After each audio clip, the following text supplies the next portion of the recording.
Oh, hello and welcome to another story time brought to you by ABC Read and ABC Learn, in which we are here to help you develop and nurture that love of reading in every child as well as every adult.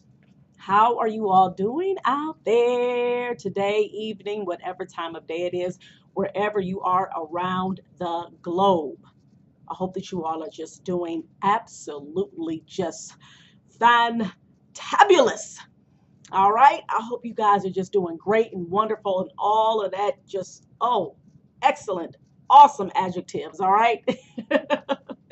And I hope that you all have read or you are planning to read for at least 30 minutes, y'all. That's what's up. That's what's up. And of course, before we get started with the read aloud today, I just want to remind you guys of how awesome and wonderful reading aloud is. And reading aloud is a great way for you to bond with your family. That's right. That is a great way for you guys to bond over, great books that you have read, or maybe some articles that you have read in the newspaper or a magazine, or even some ebooks, right? Or maybe some audiobooks, some books that you have gotten from the library on audio. So these are great ways for you to bond with your family, have great conversation centered around literacy. All right. And so I just wanted to remind you of that, you guys of that as well. And if you guys have subscribed already, that is great. And if you have not, you better get to subscribing. All right. See how I said subscribing. It's kind of like a little tongue twister, right? Subscribing. Okay, never mind. Forget. I'm being a little extra right now, but that's all right because I could do that, right? I could do that, y'all. All right, you guys, and now we are going to continue with Fish in a Tree. All right. So obviously, again, for those of you who have already subscribed and you're getting the videos pretty frequently, you know that we are about to start with chapter 14. I highly recommend you please get this book, all right? And again, this is the author. Her name is Linda Mullally Hunt. The book is called Fish in a Tree. The main character is Allie Nickerson, all right? And Allie Nickerson is struggling with reading. And so far, she has, started to develop a pretty, nice relationship with Keisha. As we read in chapter 13, she had actually stuck up for Keisha. All right. So when Keisha, when she wasn't allowed to carry those flowers in, guess what?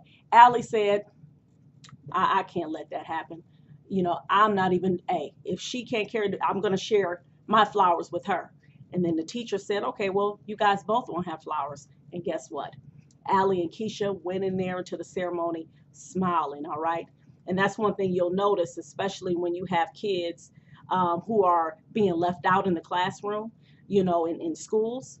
You'll notice those kids who are being left out, they tend to gravitate to those kids, who don't mind either being by themselves or who don't mind saying, you know what, I'm going to stick up for that kid who is being made fun of, all right? And typically those are the children, really, they wind up becoming the leaders. All right, so pay attention to what I just said. Typically, children who are the ones who are made fun of and they stand their ground, even though they may, be scared or nervous, they wind up in a lot of times being the ones who are the leaders. All right, so pay close attention to that. So, right now, I'm going to read chapter 14, which is Boxed In, Boxed Out. Okay, my fantasticos. As you know, today is Fantastico Friday, and we are going to end our day with a challenge. I'm going to break you up into groups. Each group will be given a shoebox wrapped in elastic bands, which you will not remove, with a mystery object inside. Your job is to guess what the mystery object is. You can do anything to the box to figure it out, except open it. There are 4 numbered boxes that will rotate from group to group. You have 10 minutes with each box, so be sure that you write down your guesses. At the end, we'll open them up to see what each object is. He claps once loudly. Any questions? Everyone looks excited.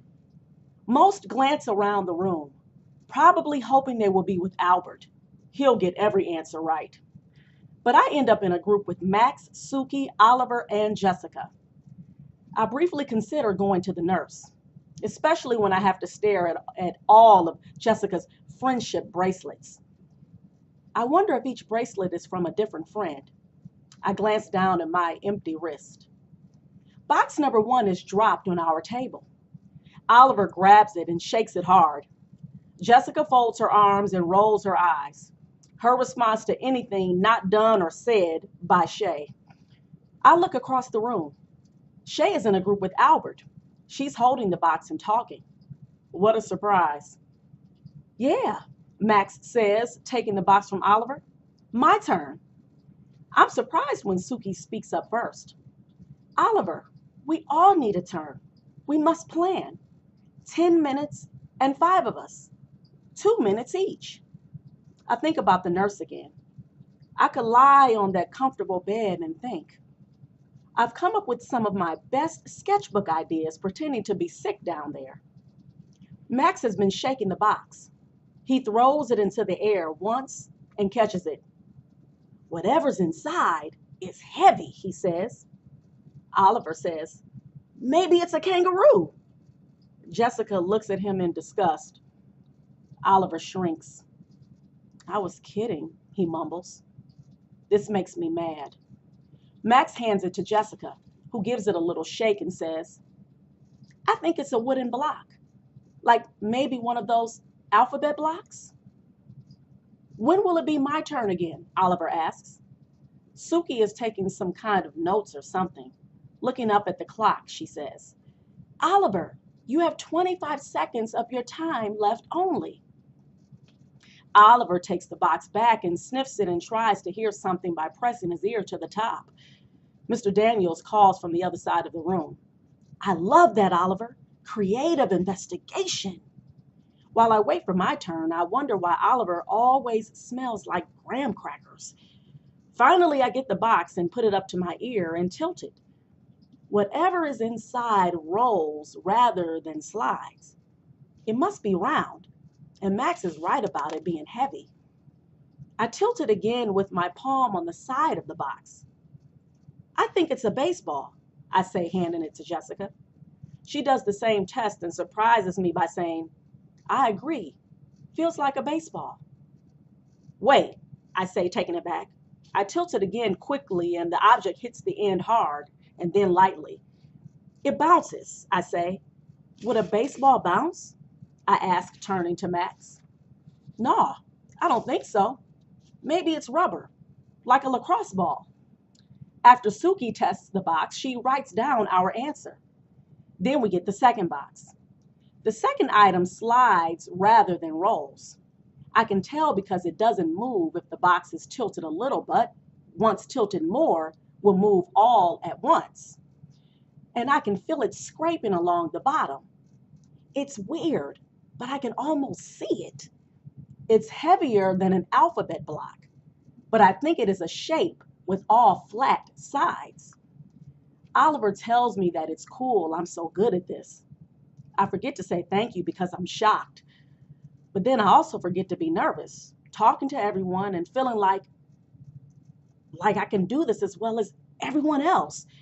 And it is the best feeling ever. Suki hands the box to me. Your turn to go first. The third box is harder, but I guess it's in the shape of a magic marker, but much bigger and heavier, as it slides one way and rolls the other. I glance over at Albert, who is listening to Shay talk again. Keisha is doing the talking in her group, but she is making everyone laugh. I wish I knew what they were saying. When Mr. Daniels delivers the fourth box, he stays. While Max tries to figure out what's inside, Jessica constantly compliments him on everything short of breathing. Max tells us that he thinks it's something light because it doesn't hit the sides hard. When it is his turn, Oliver looks up at Mr. Daniels. So what do you think there, Oliver? I can see Oliver wants to be right. He tilts and shakes and decides it's a quarter. Mr. Daniels nods and pats him on the back. That's an excellent guess, Oliver. Well done. Am I right? Oliver asks. You'll have to wait and see, Mr. Daniels shrugs.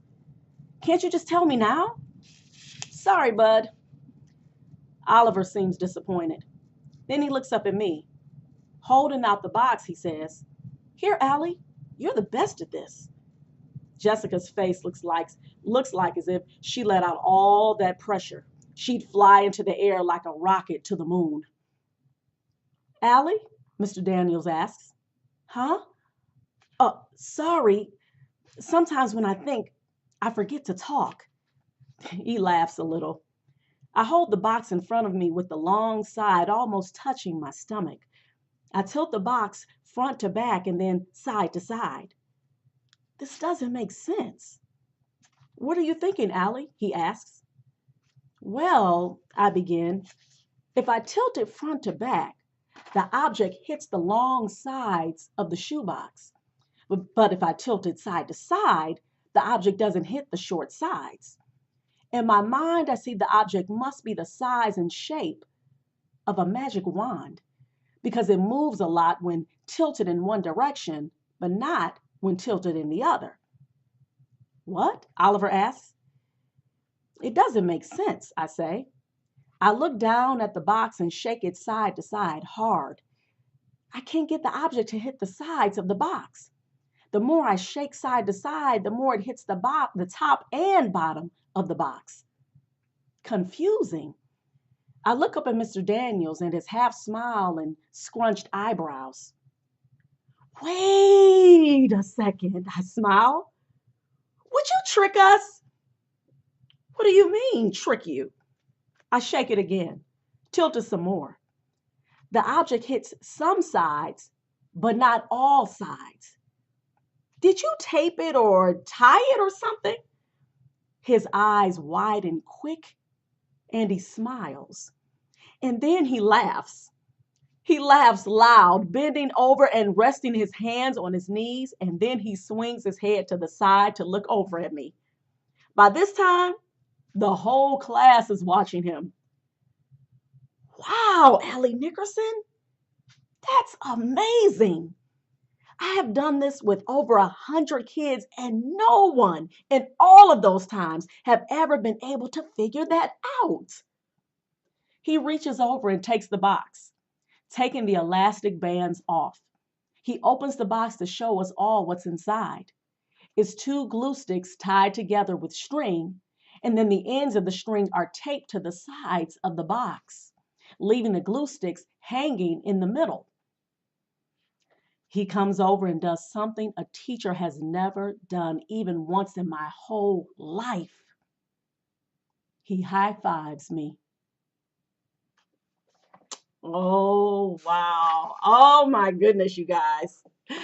Awesome. Oh, my goodness. I told y'all, if y'all are not enjoying this book like I am, then I don't know what you doing. I mean, I am like really, really enjoying this. And look at that. Look at what has happened with Miss Allie Nickerson.